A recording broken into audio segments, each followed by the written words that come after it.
Hello everyone, welcome to my channel. कैसे हैं आप सब? उम्मीद करती हूँ आप सब हमेशा की तरह बहुत अच्छे होंगे। आज मैं आप सबके लिए घर और किचन से जुड़े हुए कुछ ऐसे छोटे छोटे यूज़फुल टिप्स लेकर आई हूँ जो कि डेली लाइफ में आपको बहुत काम आएगी। तो प्लीज़ वीडियो को पूरा देखिएगा, अच्छी लगी तो लाइक एंड शेयर कर दीजिएगा। चलिए आज का पहला टिप्स देख लेते हैं। घर में अगर छोटे बच्चे हैं या फिर बड़े बुजुर्ग हैं तो उनकी दवाइयाँ बहुत सारी होती है, जिसमें सिरप भी होते हैं। इस तरह की लिक्विड दवाइयाँ बहुत सारी होती है। इसमें जो एक्सपायरी डेट लिखा हुआ रहता है कई बार वो मिट जाती है। मिटने का कारण होता है जैसे कि सिरप है तो कई बार हम ढक्कन से ही बच्चों को सिरप पिला देते हैं, और अगर थोड़ा सा भी बॉटल के ढक्कन में सिरप रह जाती है तो जब ढक्कन बंद करते हैं तो वो नीचे की तरफ रिसती है, और जिस वजह से या तो पेपर निकल जाती है वहाँ की, जो बॉटल के ऊपर जो डेट लिखा हुआ रहता है एक्सपायरी डेट, वो या तो मिट जाती है या फिर पेपर वहाँ से निकल जाती है। फिर जब नेक्स्ट टाइम उस दवाई को अगर हमें बच्चों को देना है या खुद भी पीना है तो अगर डेट नहीं दिख रही है तो या तो दवाई फेंकनी पड़ जाती है, या फिर अगर उस दवाई को हम पी लेते हैं फिर भी और अगर डेट निकल गई है तो बहुत ज़्यादा नुकसान हो सकती है। तो आपको दो टिप्स बता रही हूँ। या तो आप जितनी भी इस तरह की सिरप की बॉटल है उसका आप फ़ोन में फ़ोटो खींच के रख लीजिए, जिससे कि जब भी आप दवाई पीते हैं या बच्चों को देते हैं तो एक बार आप डेट देख सकते हैं। या फिर आप इस तरह से ट्रांसपेरेंट जो टेप होती है उसे आप कट करके जहाँ पे डेट लिखी है वहाँ पे आप लगा दीजिए। इससे होगा ये कि डेट मिटेगी नहीं, और जब भी आप दवाई पीते हैं तो आप एक बार डेट को देख सकते हैं, क्योंकि एक्सपायरी डेट निकला हुआ दवाई अगर हम पीते हैं तो नुकसान हो सकती है। छोटा सा टिप्स है लेकिन आई होप आपको हेल्प मिलेगी। चलिए नेक्स्ट टिप्स देख लेते हैं, जो कि कबाड़ से जुगाड़ू आइडिया है। तो इसके लिए हमें चाहिए बोतल। आप प्लास्टिक की कोई भी बोतल ले सकते हैं, जैसे 2 लीटर की या 1 लीटर की बोतल है तो उसे ले लेना है। और अब हमें इसे बोतल का जो ऊपरी हिस्सा है उसे कट करके अलग नहीं करना है, बस ज्वाइंट रखनी है। यानी बॉटल को कट तो कीजिए लेकिन थोड़ा सा हमें पीछे से ज्वाइंट रखना है, पूरी तरह से अलग नहीं करेंगे कट करके। तो चाकू को गर्म करके भी कट कर सकते हैं, या फिर कटर है तो कटर से कट कर लीजिए। ये बहुत ही काम का आइडिया बता रही हूँ। किचन में बहुत सारे चाय की कप या फिर कॉफ़ी कप होते हैं। कुछ तो पुराने होते हैं जिसका हम यूज़ नहीं करते हैं लेकिन फेंकते नहीं हैं कि कभी काम आ सकता है इमरजेंसी में। या फिर बहुत सारे नए कप भी होते हैं जो कि ऐसे अगर किचन में रखते हैं तो धूल डस्ट लगती है या फिर चिकनाई लगती है, जिसे बार बार साफ़ करना होता है। तो आप 2 लीटर की 1 लीटर की बॉटल आप लेके और उसमें सारे कप को ऑर्गेनाइज करके रख सकते हैं, जो कि टूटते भी नहीं है। उसका हैंडल भी सुरक्षित रहता है, टूटते नहीं है कप, और धूल डस्ट भी नहीं लगती है। तो मैं बॉटल को ऊपरी हिस्सा को कट की और थोड़ा सा ज्वाइंट ही रखी हूँ, और अब कैंची की मदद से एक पतली सी पट्टी कट कर ली हूँ। पट्टी इसलिए कट की हूँ जिससे कि जो कप का जो हैंडल है वो बाहर की तरफ रह सके।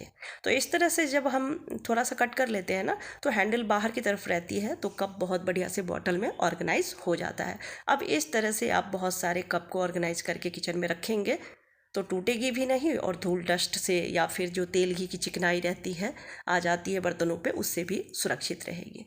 तो कैसा लगा आपको ये आइडिया कमेंट करके ज़रूर बताइएगा। और देखने में बहुत ही प्यारा लगता है, और बॉटल को आप जहाँ पर भी रखना चाहें ये एक जगह खड़ी भी हो जाती है, टिकी रहती है।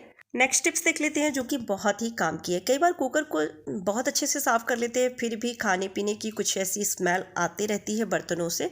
तो इसके लिए छोटा सा काम आपको करना है, ना सिर्फ कुकर से बल्कि कढ़ाई से या किसी भी बर्तन से स्मेल आ रही है तो ये टिप्स आप ट्राई कर सकते हैं। आपको लेना है कॉटन, छोटा सा कॉटन का टुकड़ा आप ले लीजिए और उसमें लगा लेना है वैसलीन। बहुत ज़्यादा नहीं, बस थोड़ा सा वैसलीन लगा के और कॉटन को फैला के कुकर के बीच में रख दीजिए।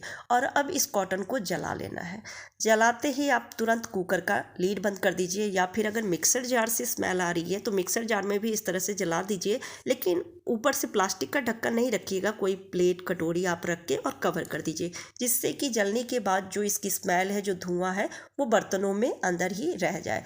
फिर आप देखेंगे किसी भी तरह की जो स्मेल आ रही है बर्तनों से वो स्मेल निकल जाती है। इसके बाद आप इसे साफ पानी से धो लीजिए, या फिर थोड़ा सा साबुन लगा के या फिर लिक्विड विम जेल से आप साफ़ करते हैं बर्तन तो उसे लगा के आप साफ़ कर लीजिए बर्तनों को, तो जो भी स्मेल आ रही होगी वो स्मेल निकल जाती है। कुकर से जुड़ा हुआ एक और यूज़फुल टिप शेयर कर रही हूँ जो कि बहुत ही इंपॉर्टेंट है।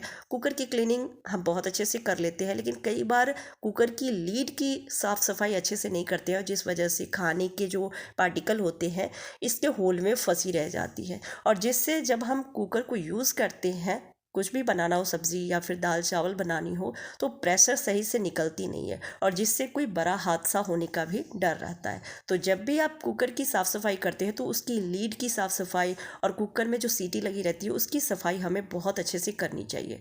तो जब आप सफाई करते हैं तो उस समय कोई भी जैसे टूथपिक ले सकते हैं या फिर इसका होल बहुत ही छोटा होता है तो आप छोटी वाली सुई भी ले सकते हैं और उसमें धागा लगा लीजिए और एक नॉट भी लगा लीजिए, जिससे कि जो भी खाने पीने के पार्टिकल इसमें फंसे होंगे वो धागा द्वारा निकल जाती है। तो इस तरह से जब आप कुकर की लीड की क्लीनिंग करेंगे तो कोई बड़ा हादसा होने से भी बचा रहेगा और अच्छे से इसकी साफ़ सफाई भी हो जाती है, जिससे कि प्रेशर बहुत बढ़िया से निकलती भी है। आई होप आपको ये टिप्स पसंद आई होगी। अदरक तो हम सभी यूज़ करते हैं, सब्जियों में भी डालते हैं या फिर अदरक वाली चाय बनाते हैं, लेकिन अदरक के छिलके को फेंक देते हैं। आज मैं अदरक के छिलके को भी यूज़ करने का बहुत ही बढ़िया सा आइडिया बताऊंगी, जिससे कि आप अदरक के छिलकों को भी नहीं फेंकेंगे, उसके छिलके को भी सालों साल खाने में यूज़ करेंगे, क्योंकि उसमें भी उतनी ही फ्लेवर, उतनी ही खुशबू होती है जितना कि अदरक में होते हैं। तो जब भी आप अदरक को छीलते हैं, जैसे कई बार अदरक का पेस्ट बना के हम फ्रिज में रख लेते हैं, जिससे कि हमें महीनों तक अदरक का पेस्ट अलग से बनाना ना पड़े, समय की बचत होती है। जब भी किसी रेसिपी में अदरक का पेस्ट डालना हो तो हम निकाल के डाल लेते हैं। तो जब भी आप अदरक को छीलते हैं तो सबसे पहले उसे बढ़िया से धो लेना है, कई पानी से धो लेना है, जिससे कि उसमें जो रेते मिट्टी लगी है वो निकल जाए। उसके बाद अदरक को छीलना है और ढेर सारे उसके छिलके को इकट्ठा करके रख लीजिए। उसके बाद इसे धूप में रख के आपको सुखा लेना है। तो सूखने के लिए भी जब आप रखते हैं तो किसी पतले कपड़े से या किसी भी चीज़ से कवर करके फिर सुखाइएगा, जिससे कि डस्ट उस पर ना लगे, या फिर माइक्रोवेव में 5 से 7 मिनट के लिए आपको रख के इसे ड्राई कर लेना है। सूखने के बाद आप चाहे तो मिक्सर में ग्राइंड करके इसका पाउडर तैयार कर सकते हैं या फिर हाथ से ही क्रश कर लीजिए, जिससे कि ये बारीक हो जाए। मैं तो ऐसे ही इसे रखी हूँ, क्योंकि इसका जो फ्लेवर है, जो गुण है, वो वैसे भी आएगी।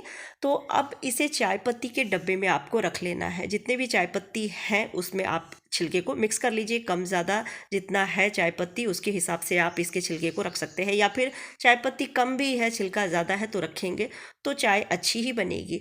अब जब भी चाय बनाएंगे आप, तो आपको अलग से अदरक कूट के डालने की ज़रूरत नहीं पड़ेगी। जैसे ही आप इस चाय पत्ती से चाय बनाएंगे तो अदरक का फ्लेवर चाय से आएगी।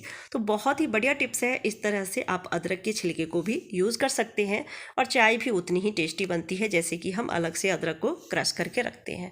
नेक्स्ट टिप्स देख लेते हैं। जब भी वाइट कपड़े प्रेस करते हैं तो कई बार इस पर दाग लग जाती है, जैसे प्रेस पुराना है, कई बार कपड़े जल के उसमें चिपक जाते हैं तो वो दाग रह जाती है, या फिर प्रेस पुराना है, किसी भी तरह के उसमें दाग हैं, तो जैसे ही प्रेस को हिट करते हैं और वाइट कपड़े पे रखते हैं प्रेस करने के लिए, वैसे ही वो दाग कपड़े में लग जाती है, जो कि देखने में अच्छा नहीं लगता है, कपड़े भी कई बार बेकार हो जाते हैं।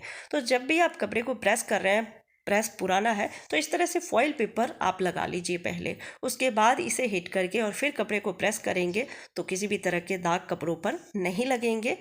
आई होप आपको आज के सारे टिप्स पसंद आए होंगे। पसंद आती है तो प्लीज़ वीडियो को लाइक एंड शेयर कर दीजिएगा। चैनल पर पहली बार आए हैं तो चैनल को सब्सक्राइब करके बेल आइकन प्रेस कीजिएगा, जिससे मेरी हर वीडियो की नोटिफिकेशन सबसे पहले आप तक पहुँचे। Bye bye, take care.